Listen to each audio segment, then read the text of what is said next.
안녕하세요. 뉴스마켓의 최리나입니다. 언제나 특별한 한 주간의 핫섹터에 대해서 분석해보는 금요일 뉴스마켓 코너. 오늘은 특별히요.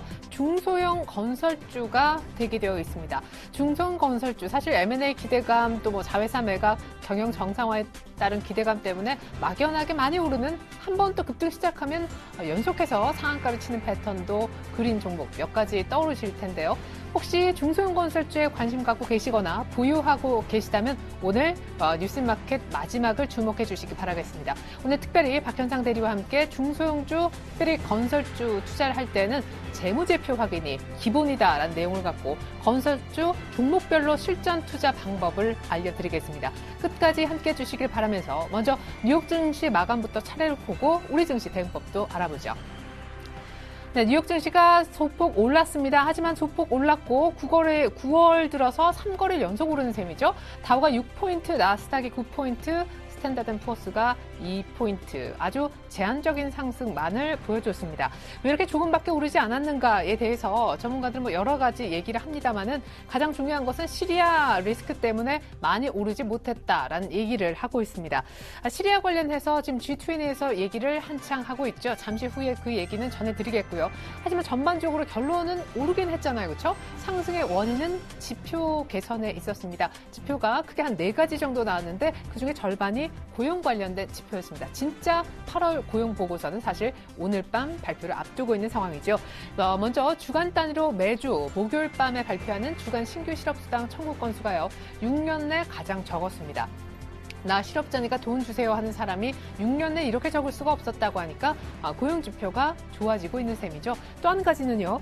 ADP에서 발표한 민간 고용 지표였는데 정부에서 사람 뽑는 거 말고 민간 기업 같은 데서 신규 고용이 얼마나 일어났나 보니까 요거는 예상 밖에 조금 부진한 모습이긴 했었습니다만 시장은 크게 연동되지 않는 느낌이 있었습니다. 나머지 이제 2가지 지표가 뭔고 살펴보면요. 미국의 ISM 제조업 지표 말고 ISM 비제조업 서비스업 지표도 발표를 하거든요. 7년 8개월 만에 미국의 서비스업 경기가 화랑이다라는 것이 ISM 조사 결과 발표가 됐습니다. 지표가 좋았다라는 얘기고요. 또 한 가지는 사실 건설 지출 부문이었었는데 이것도 어느 정도 괜찮은 성적을 보여줬습니다. 결국 전체적으로 지표는 괜찮았던데 반해 뉴욕 증시가 오르긴 했지만 시리아 우려가 여전한 가운데 고용 지표 발표도 앞두고 있고요. 소폭만 올랐다 이렇게 보시면 좋겠습니다. 잠깐 유럽 증시 마감 상황 좀 볼까요? 네, 유럽은요 지금 상승세가 나오고 있죠. 오히려 미국보다 상승폭이 더 크다라는 것도 관찰이 가능하고요. 독일이 0.5% 가까운 상승, 그렇지만 프랑스가 0.7% 육박하는 상승과 영국은 1% 가까운 상승세를 보여주기도 했습니다.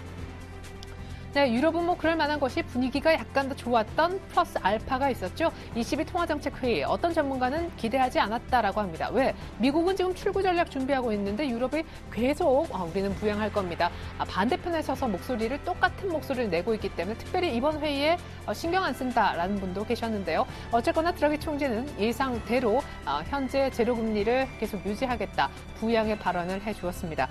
물론 이제 금리 관련해서 인하도 거론을 했었다라고도 얘기를 했었었고요. 물론 금리는 동결됐지만요. 또 한 가지는 내년도 유로존의 성장률을 올해는 높였지만 내년도는 조금 어렵겠다 생각보다라고 하면서 하향 조정하면서 역시 지금의 어떤 이런 분위기로서는 부양책을 끌고 가겠다라는 얘기도 덧붙인 바 있습니다. 이런 드라기 효과가 있었기 때문에 유럽의 상승폭이 조금 더 컸다라고 인식하시면 좋겠고요.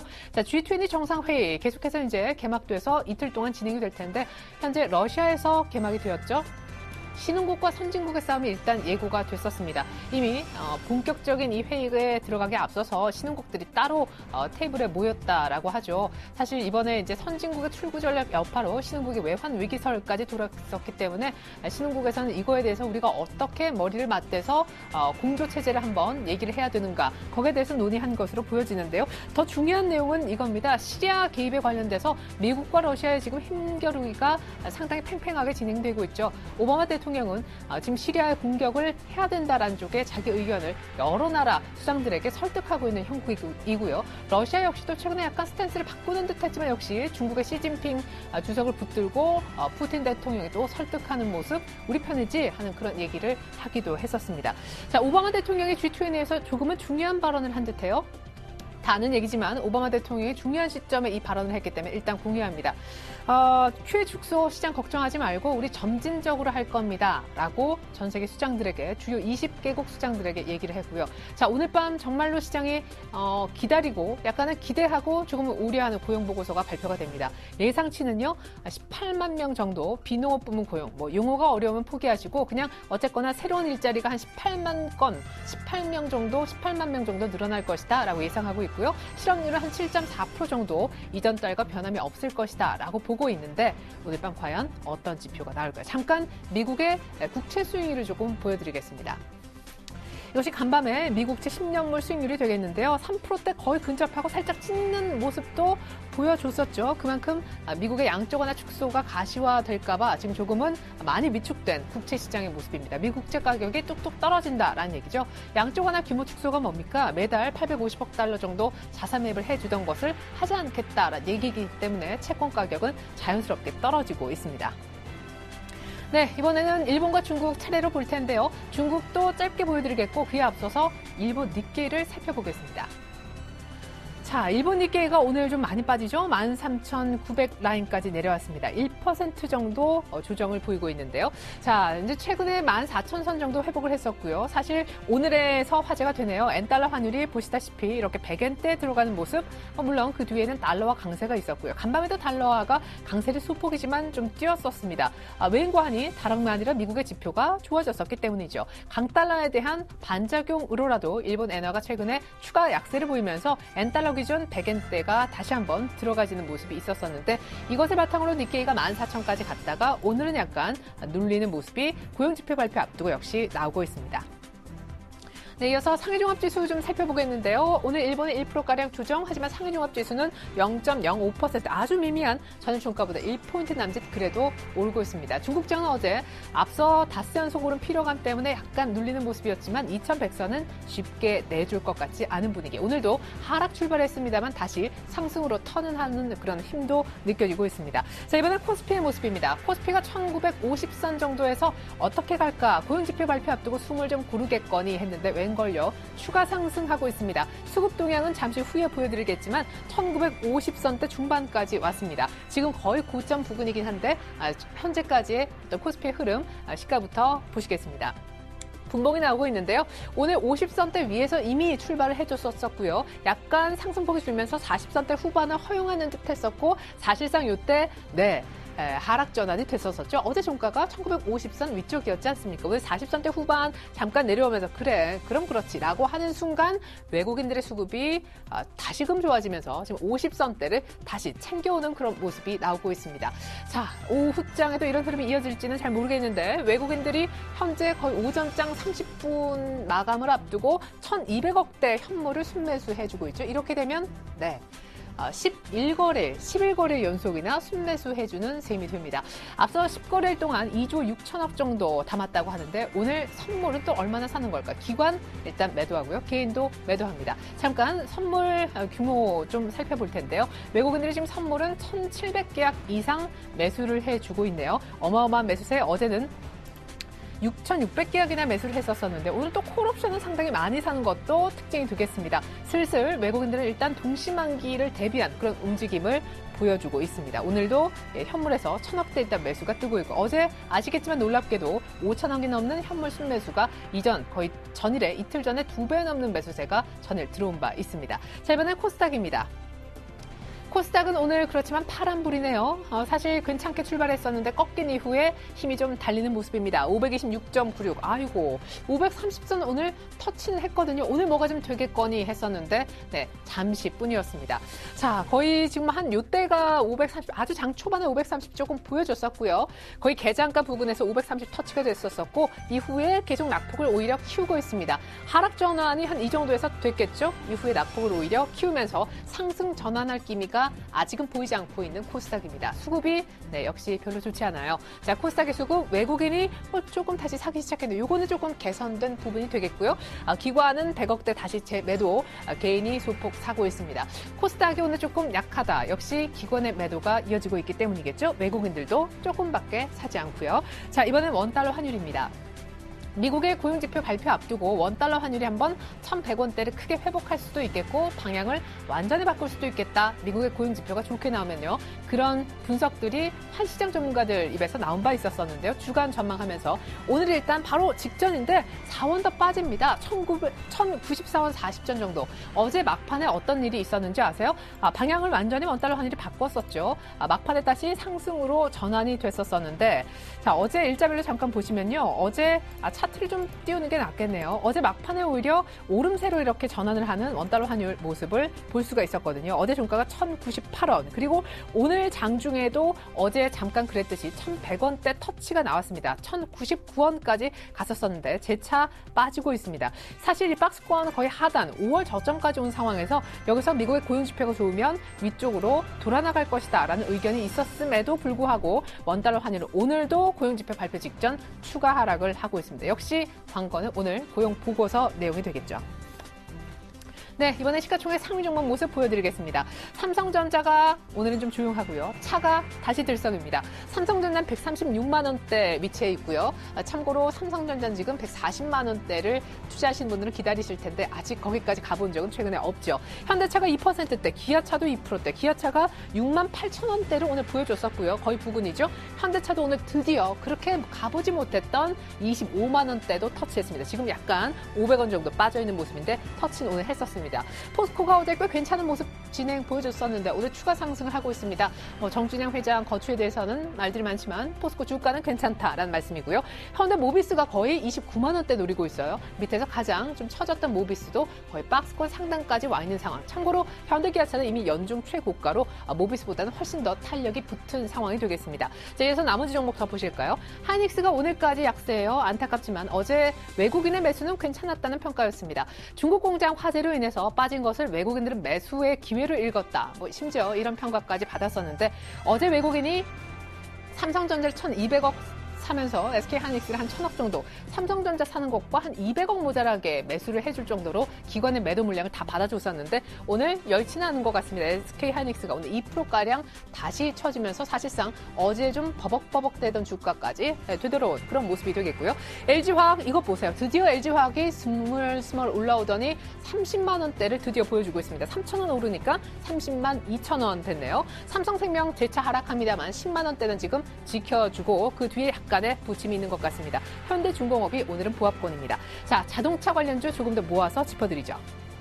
여기까지는 아까 봤었고요. 오늘 한국타이어, 넥센타이어 등 타이어주가 다시 한번 꿈틀댑니다. 한국타이어는 벤츠와 수주개혁 맺고 나서 한번 신고가를 뽑아냈었고요. 어제 또 신고가였는데 오늘 또 시작하고요. 넥센타이어의 오늘 상승 탄력이 아래쪽에 있어서인지 훨씬 더 강해 보이기도 합니다. 해외 쪽에 진출설, 공장 짓는다 이런 얘기가 지금 또 나오고 있는데요. 세종공업 비롯해서 나머지 부품주도 한번 보여드리겠습니다. 세종공업도요. 오늘 또 한번 장중에 신고가를 뽑아내기도 했었었는데 오늘 더 놀라운 것은 현대위아의 차트이기도 합니다. 이건 이제 보여주시는 것이 세종공업 신고가 내는 차트가 되겠고요. 현대위아도 오늘 박스권을 뚫는 그런 모습이 약간 포착이 되고 있습니다. 17만 원대를 약간 벗기려 하는 그런 17만 4천 원대. 오늘 양봉이 약간 더 컸으면 하는 그런 바람이 있는데요. 현재 진행 상황 괜찮아 보이죠?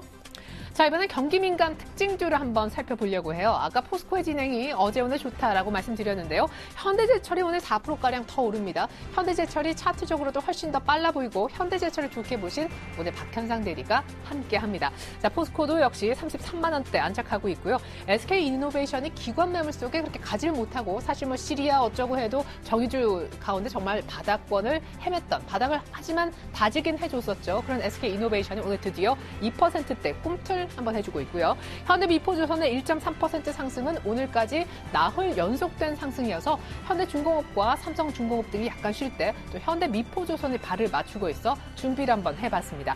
한진해운 이 종목은 차트를 좀 봐야겠습니다. 복수 추천이 오늘 출발 증시 와이드 시간 통해서 나왔기 때문인데요. 자, 한진해운 하루 쉬고 오늘 또 양봉.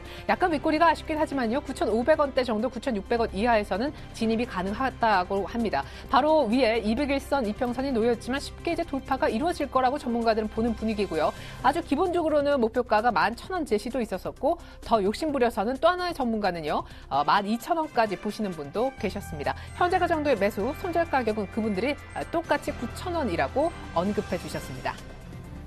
네, 이번에는 STX그룹주 한번 보겠습니다. 강덕수 회장이 결국 퇴진하기로 했는 가운데 STX 엔진이 자율협약을 체결했다는 소식 때문에 엔진 위주로 올라가는 모습이고요. 펜오션은 하지만 앞서 많이 오른 탓인지 오늘 약간 하락 전환하는 것도 특징이 되겠습니다. SK네트워크스 한번 보죠. 블록딜 얘기가 있었습니다. 어제 종가 기준으로 해서 수출입은행에 한 1,000만 주 정도 시간 외로 대량 한번 판다 이런 얘기가 있었는데 할인율이 6.7%였습니다. 지금 5% 정도대 갭 하락했었고요. 그 정도 가격대에서 지금 머물고 있는 그런 모습인데 뭐 급락한다라기보다는 할인돼서 거래가 이루어지고 있다 이렇게 이해하시는 게 더 맞겠습니다. 자, 이번엔 건설주입니다. 오늘 수주 소식이 GS건설 또 특별히 현대건설에서 아주 규모가 큰 수주 소식이 있었었죠. 현대건설은 싱가포르에서 8,500억이 넘는 공사를 따냈다라는 낭보가 들려왔었는데 때문에 현대건설이 꽤 괜찮은 상승세를 좀 나홀로 보여주고 있고요. 삼성물산까지 1%대 반등을 줍니다. 삼성물산도 이제 슬슬 6만 원대가 보이는 것 같고요. 앞서 열심히 달렸던 GS건설이 약간 쉽니다만은 금호 산업이 좀 많이 빠지는 것 외에는 건설주 약간은 온도차가 느껴짐에도 불구하고 수주 소식에 계속 들어오고 있는 긍정적인 모습도 포착됩니다. 이번엔 중소형 건설주 보겠습니다. 잠시 후에 전문가와 함께 이 중소형 건설주에 대해서 배부를 해볼 텐데요. 참고로 오늘 금호 산업이 조금 많이 빠지는 원인은 정상화 방안이 조금 지연될 수 있다라는 그런 소식이 나왔습니다. 때문에 오늘 4.6% 정도 급락하고 있는데 울트라건설도 급등이에요. 상반기 실적이 좋았다라는 그런 소식 때문이기도 한데 울트라건설은 어제도 급등했었고 오늘 추가 상승. 중소형 건설사도 다 같은 게 아닌 것 같습니다. 잠시 후에 중소형 건설주 대응법 종목별로 챙겨드려 보겠습니다. 자, 마지막 테마가 바로 방사능 관련 테마입니다. 오늘 이 테마를 얘기 안 하고 넘어갈 수가 없는데 자, 방사능주 가운데 여기 세 종목은요. 지금 방사능 측정할 수 있는 기구 개발하는 관련된 기업이고요. 영인프론티어는 자회사가 그런 일을 하죠. 상한가 들어갔습니다. 대봉 LS부터 명문제약, 대정화금은요. 해독제를 만드는 그런 기업이 되겠는데 역시 상한가에 들어간 대봉 LS가 탑이라고 보여집니다. 어제 사실 오늘장, 내일장에서 대정화금 추천이 있었었는데 하루 만에 수익 나셨다면 축하드리겠습니다. 자, 그리고 여기서 끝이 아닌 게 오늘 특징적 인 부분입니다. 방사능 관련주가 일단은 오늘 우리 정부에서 일본 해산물 관련해서 일단 전면 수입 금지 조치한 것이 원전 사고 발생 인근 지역에 한해서이긴 하지만 이 테마를 들썩이게 만들었는데요. 아니 이런 종목들이 왜 나와? 예, 해산물 일본에서 특별히 바다 동해에서 나는 게 많잖아요. 그거 이제 조금 꺼리고 우리 그냥 소고기 먹을까? 이런 소고기 사 먹겠지 생각나네요. 때문에 오늘 소고기 관련 유통주, 사료 관련해서 이런 종목까지도 테마로 조금은 황당하지만 얽혀 있다는 거 말씀드리고 싶었습니다. 자, 마지막으로 시장 팁들이죠. 차트 열겠습니다. 전문가들의 의견이 확연하게 갈립니다. 어떻게 갈리느냐. 아마 이 정도는 아실 거예요. 자, 이 지수대에서 2,000포인트를 간다와 여기에서 조심하자라는 의견이 완전히 엇갈리고 있습니다. 자, 구체적인 이유를 들어보면 여기도 끄덕, 저기도 끄덕, 고개가 끄덕여질만 하던데요. 화면 보여드리죠. 최근 급등이 헤지펀드로 인한 주가 급등으로 보시는 분은 2,000포인트는 이제 시작에 불구하고 추가 상승이 가능하다. 특별히 빠른 시일 내에 며칠 안 가서 2,000포인트를 볼 것이다. 이렇게까지 얘기를 하고 있고요. 또 다른 한편에서 리스크 관리 신경 쓰자 하시는 분들은 물론 박스권 상단에서 조심해야 되는 것도 있지만 외국인들이 어마어마하게 지금 사는 것처럼 좋은 것처럼 보여도 변곡점이 있기 때문에 기술적으로 외국인들은 동시만기 앞두고 언제든 변심이 가능하다라는 입장입니다. 때문에 여기에서 공격 대응을 하는 것은 조금은 리스크 관리를 덜하는 것이다라고 얘기를 하더라고요. 그럼에도 불구하고 공통적인 의견이 있다면 자동차, 조선, 해운, 그리고 화학 이런 종목에 대해서는 조정 시에 좀 싸다 싶을 때 매수를 해도 좋다라고 합니다. 네, 중소형 건설주 팁을 잠시 후에 챙겨드리겠습니다. 오늘도 박현상 대리와 함께할게요.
네, 박현상 대리와 함께하는 포트 드레싱 시간입니다. 오늘 중소형 건설주 공략법에 대해서 알려주실 텐데요. 안녕하세요. 안녕하세요.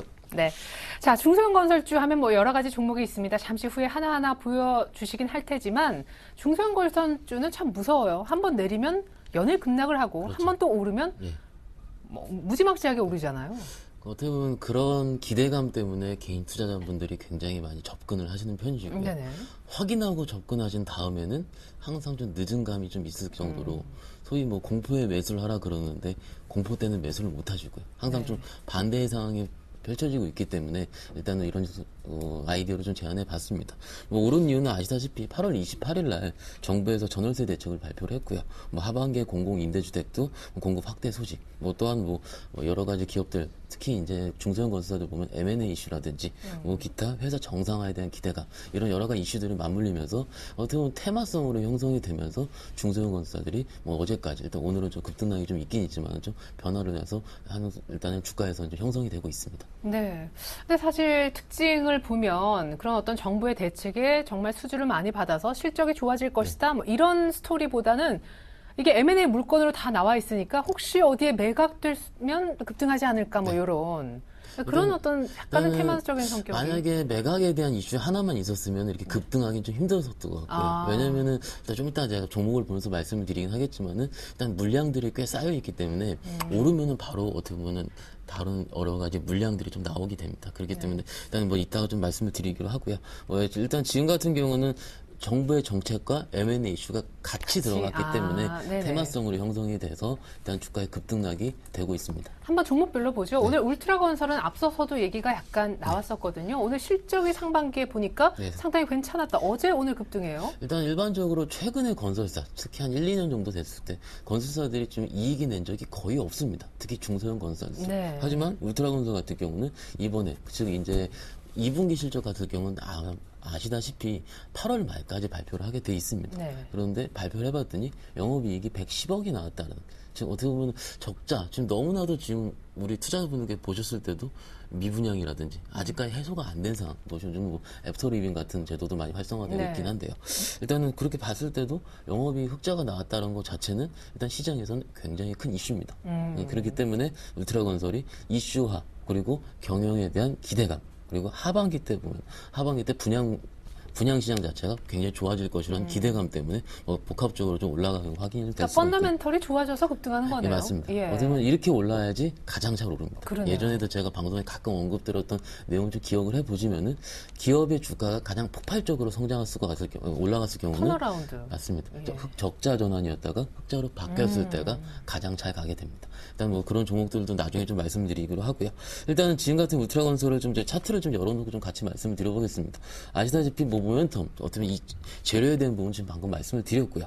기술적으로 봤을 때 예전에도 좀 기억해 보시면은 종목이 갭을 떠서 상승을 하면은 그 갭을 메울 때까지는 일단 매수 자제를 좀 추천을 드리고 있습니다. 무슨 얘기냐면은 차트가 안정적으로 올라가게 될 거면은 그 갭에 대한 부분은 메꾸고 단 다음에 갔을 때가 오히려 차트가 안정적으로 정상화되기 때문에 일단 제가 써놨을 때 가격이 5,600원대로 좀 매수를 해야 되겠다 말씀을 드린 이유도 실적 때문에 이렇게 가긴 갔지만은 어떻게 보면은 지난번이랑 좀 거의 비슷한 실적이긴 합니다. 그렇게 되면은 지금 정도라면 한 5,600원, 그러니까 5일선에서 약간 갭을 메꾸는 부분 정도가 일단 적당한 매수 타이밍이지 않을까.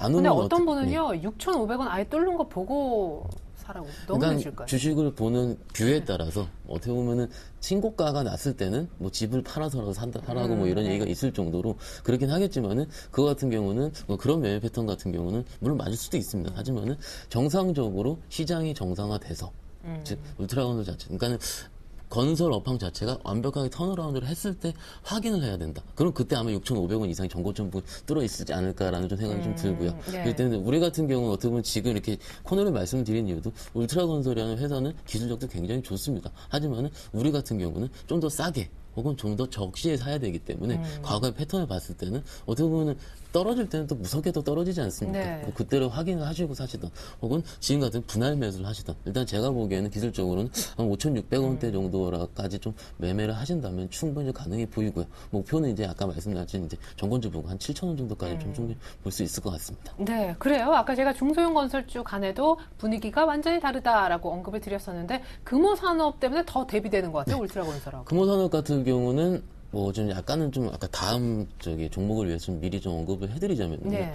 일단은 2년 전쯤에 금호산업이 워크아웃이라는 제도에 들어갔습니다. 네. 즉 워낙 힘들기 때문에 현금이 없었기 때문이고요. 부채를 갚아야 되는데 우리 힘들다. 그러니까 산업은행이라는 주채권은행에 어떻게 보면 돈을 빌려서 혹은 여러 가지 출자 전환이라든지 출자 전환은 어떤 내용인지 아실 텐데 부채를 주식으로 바꾸는 걸 출자 전환이라고 합니다. 네. 그렇기 때문에 출자 전환이 되게 되면은 그 물량은 언제든지 대기하고 있습니다. 네. 아까 SK 네트워크스라는 종목도 잠깐 언급을 하셨는데 네. 그때 꽤 오래됐었죠. SK 네트워크스라는 종목이 정말로 뭐 10,000원이라는 박스권을 뚫을 때 정말 더간 얘기했지만 그때마다 예, 여지없이 기억납니다. 은행권의 출자전환 물량이 나왔습니다. 네, 그러니까는 그런 물량이 다 확인이 된 다음에는 들어가야지 더 낫다는 생각이 들고 있고요. 금호산업은 뭐 상한가 2번 최근에 쳤었습니다. 아시다시피 채권단에서 금호 아시아나 보유하고 있는 CP를 출자전환하겠다. 네. 즉 부채를 주주로 바꾼다는 얘기죠. 뭐 그렇기 때문에 경영 정상화 되는 거 아니냐. 그리고 일반적으로 2년 정도의 시간이 흘렀기 때문에 이제는 금호산업이 갈 때가 됐다라는 시장의 판단 때문에. 같지만 다시 뉴스가 나왔더니 산업은행에서 약간은 지연이 되고 있다. 어떻게 보면 맞아요. 방식에 따른 뭐 어떻게 보면 법적인 문제 때문에 좀 유권 해석을 좀 기다리고 있는 것으로 좀 알고 있고요. 그렇기 때문에 그거에 대한 기대감이 꺾였죠. 그렇기 때문에 여지없이 좀 5% 정도 하락이 좀 나오고 있습니다. 일단 매수를 하시게 된다면은 일단은 지금 16,300원대를 형성을 하고 있는데 이 매물이 가장 최근에 집중되어 있는 구간은 14,000원에서 15,000원대입니다. 즉 그때 가장 물류섰던 혹은 사셨던 기관이라든 개개인이든 가장 많다는 얘기죠. 15,000원이 예를 들어서 이제 15,000원이 지지하게 된다면 다시 상승세로 갈 가능성이 높습니다. 그렇기 때문에 매수를 하시게 된다면 지금은 아니고요. 15,000원대가 떨어지게 된다면 일단은 총 1차 매수 구간이라고 같이 말씀을 드릴 수가 있겠습니다. 예. 자, 그럼 나머지 종목들을 위해서 금호산업을 먼저 얘기하고 간다라고 하셨는데 나머지 종목은 뭐예요? 예, 난강토건이라는 주식인데요. 난강 회사 굉장히 유명한 회사고요.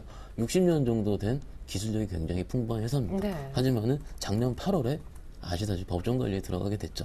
난강토건이라는 회사 자체는 개인들이 가지고 있는 혹은 채권단, 즉 여기는 계속 지금 며칠에 한 번씩 공시를 보시면은 네. 아시다시피 그 대주주 물량이 좀 바뀌어요. 왜냐면은 채권단들이 지금 팔고 있거든요. 네. 근데 8월 달에 작년 법정 관리가 들어가서 올해 2월 달에 어떻게 워크아웃 투자 전환 물량이 들어왔습니다.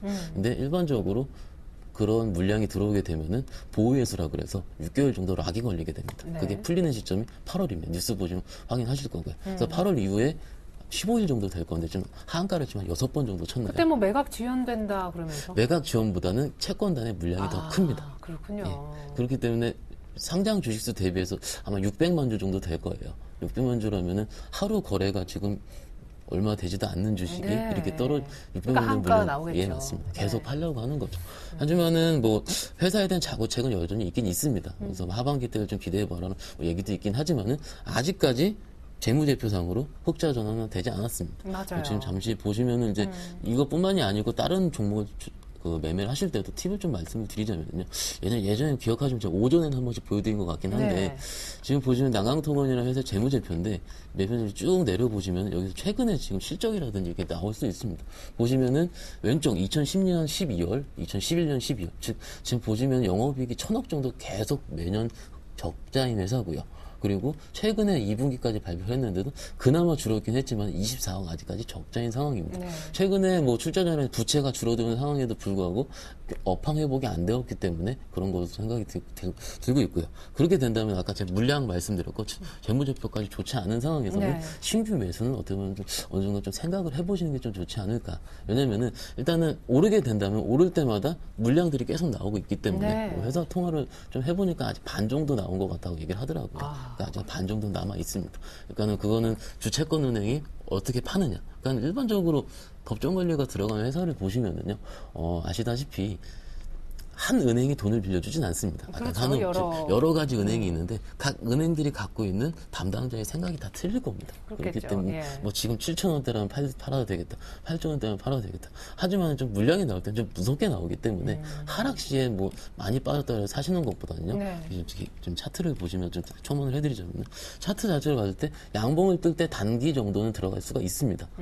하지만은 왜냐하면 오를 땐 또 화끈하게 또 오르기 때문에 네. 절대 빠질 때 들어가는 건 아니라고 생각이 듭니다. 네. 왜냐면은 지금 차트를 보시면 이것도 오를 때 들어간다 해도 뭐 트레이딩이어야 되겠네요. 맞습니다. 단기로 뭐 1시간 혹은 몇 시간 안에 끝낼 수 있을 정도의 네. 자신감이 있으실 분들만 이렇게 좀 들어가시면 좋을 것 같고요. 지금 보시면은 음봉이 있을 때 음봉 끝이 소위 밑꼬리라는 아시죠? 밑꼬리는 장중 저가 대비해서 올라간 게 없습니다. 네. 저 음봉이 끝까지 밑으로 박았다고 얘기를 할 수가 있는데 지금 종가까지 빠졌다는 얘기죠. 보시면 지금 음봉이 계속 끝까지 나와 있는 걸 확인하실 수가 있고요. 종목 특성이 빠질 때는 화끈하게 종가까지 빠진다 이겁니다. 뭐 그렇게 되면은 중간에 빠질 때 장중에 어느 시점에 사시더라도 물린다는 얘기죠. 네네. 그렇기 때문에 하락 시에는 매수 자제를 좀 부탁을 드리겠고요. 네, 그럼 시황 관계자 벽상건설도 비슷한데 역시 뭐가 다르고 어떤 점이 비슷한지. 뭐 벽상건설 같은 경우도 역시 뭐 작년쯤에 이제 법정 거래가 들어간 상태고요. 아까 양강통건 사례 비춰다시피 뭐 출자 전에 된 물량은 여전히 대기하고 있습니다. 그렇기 때문에 이건 물량이 어느 정도 소화됐나요? 전화 안 해보셨죠, 이거? 요거는 제가 전화를 아직 안 해봤고요. 네네. 그렇기 때문에 지금 같은 경우는 일단 옆으로 그나마 난강통원보다는 깊이가 지금 좀 덜해졌습니다. 네. 좀 옆으로 좀 기는 게 좀 있었고요. 그렇기 때문에 이것도 역시 좀 실적이 적자에서 플러스권으로 도는 것을 좀 확인을 해보시고 네. 그때 매매 대응할 필요가 있다고 생각이 들고 있습니다. 네, 감사합니다. 자, 그러면, 자, 이렇게 해서 오늘 좀 얘기 나온 것 중에는 울트라 건설이 좀 제일 좋아 보였는데, 오늘 이렇게 거론되지 않은 종목 가운데도 건설주 나름대로 덩치가 별로 크지 않은데 괜찮아 보이는 종목 하나 있으시다고. 네, 현대산업이라는 종목인데요. 네. 아시다시피 아이파크로 대변되는 그렇죠. 건설사입니다. 재무제표를 시간이 없기 때문에 바로 말씀드리면요. 그나마 현대산업 같은 경우는 재무제표가 양호합니다. 굉장히 좋은 상태. 영업이익은 매년 4천억, 1천억 꾸준하게 유지되고 있는 상황이고요. 영업이익률 역시 최근에 5% 정도 이상씩 나왔습니다. 그렇기 때문에 그나마 매매를 하신다면 현대산업 쪽으로 매매를 하시는데 네. 매매를 붙이게 된다면 지금 급등하기 좀 부담이 있기 때문에 매매 가격 자체를 좀 수정을 해드려야 되는데요. 21,000원까지 분할 매수를 하시면 될 것 같고요. 목표가로는 25,000원, 그리고 손절가로는 19,000원으로 제시를 해드리겠습니다. 네, 중소형 건설주 탑픽은 현대산업이었습니다. 자, 번외로 오늘의 교훈 간단하게 한 말씀 듣고요. 번외 종목, 보너스 종목도 하나 좀 뭐 이번에 부탁드려요. 뭐 아시다시피 중소형주를 보실 때는요. 가장 먼저 보셔야 될 건 일단 재무제표를 먼저 챙겨보시는 게 가장 좋습니다. 네, 재무제표 중요성, 특별히 중소형주, 중소형 건설주 매매하는 데는 필수다라는 얘기 기억하시고요. 자, 오늘 다음 주를 위한 공략 종목 하나, 건설주가 아니더라도요. 아니, 그냥 어버브 반도체라는 종목을 뽑아왔습니다. 아시다시피 반도체 관련주고요. MCU라 그래서 마이크로 컨트롤 유닛, 어떤 반도체 장비를 만드는 회사입니다. 네. 국내 점유율 1위의 회사고요. 50% 정도 점유율을 가지고 있습니다. 하반기에 지금 하이얼이라는 회사를 아실 텐데 중국향 매출이 지금 계속 늘어나고 있다고 합니다. 국내에선 점유율 유지가 되어 있고 해외 쪽까지 점유율이 높아지게 된다면 실적으로서 가셔야 될 가능성이 굉장히 크고요. 매수를 하신다면 지금 5,540원은 아니고요. 5,360원까지 분할 매수를 하시면 될 것 같고요. 근데 중간에 한 두 달 정도 왜 쉬었을까요? 두 배 뛰었다가. 어쩌면 실적에 대한 기대감이 확인이 안 됐기 때문이라 보시면 될 것 같아요. 지금 8월 말부터 지금 9월 초부터 이제 지금 확인을 볼 수가 있는데 어쩌면 이것도 이제 실적 그 컨센서스를 어떻게 보면 낼 때는 애널리스트 분들이 좀 탐방을 가셔야 되는데 최근 그 탐방이라는 것도 좀 적을 가능성도 좀 있고요. 뭐 뉴스와도 좀 적었으니 어쨌든 실적을 내봤더니 굉장히 좋았다. 3분기까지 같이 갈 수 있다. 뭐 이렇게 표현하시면 될 것 같고요. 네. 매수를 하신다면 5,360원. 지금 어떻게 보면 5일선에서 조금 위에 있는 가격으로 말씀을 드릴 역시 수가 갭을 있고. 메울 때. 예, 맞습니다. 예. 그리고 목표가로는 6,500원. 정고점 부분까지 일단은 보유하시면 될 것 같고요. 손절을 하신다면은 어떻게 보면은 5,000원이 깨지는 가격으로 보시면 될 것 같습니다. 네, 오늘 갭을 메울 때 사야 된다라는 중요성을 보여준 종목은 울트라 건설뿐만 아니라 번외 보너스주 어버브 반도체 매수할 때도 적용하셨으면 좋겠고요. 중소형 건설주 가운데 굳이 탑픽을 고르자면 현대산업이다라는 얘기도 들어봤습니다. 현대산업 그리고 어버브 반도체 기억하시면서 다음 주 투자하시면 좋겠습니다. 박현상 대리와 함께 해봤어요. 감사합니다. 네, 1957포인트네요. 오늘 추가 상승 더 하는 분위기인데 오후장 얼마나 더 상승폭을 키울 수 있을지 지켜보시기 바라겠습니다. 주말 고용지표 놓치지 마세요. 고맙습니다.